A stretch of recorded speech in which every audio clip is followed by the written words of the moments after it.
Hallo liebe Carrado-Freunde. Nun seht ihr, was beim Betanken eures Carrado-Wohnmobils zu beachten ist, was beim Tanken wichtig ist, wie ihr AdBlue nachfüllt und was bei Fehlbetankung zu tun ist.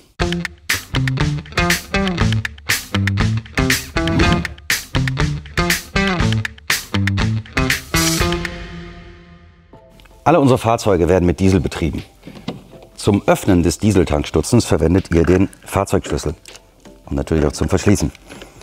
Bitte achtet unbedingt darauf, dass ihr den Dieseltankstutzen nicht mit dem Wassertankstutzen verwechselt. Dieser befindet sich auch meistens etwas weiter hinten am Fahrzeug und ist blau gekennzeichnet, wohingegen der Dieseltankstutzen direkt neben der Fahrertür ist.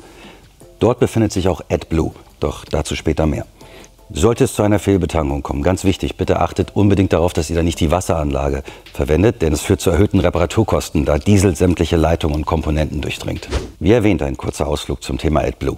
AdBlue wandelt Stickoxidabgase in Stickstoff und Wasser um. Der integrierte Partikelfilter trägt anschließend zur Verringerung von Feststoffpartikeln in den Abgasen des Fahrzeugs bei, was zu einer Verringerung von Feinstaub in der Luft führt.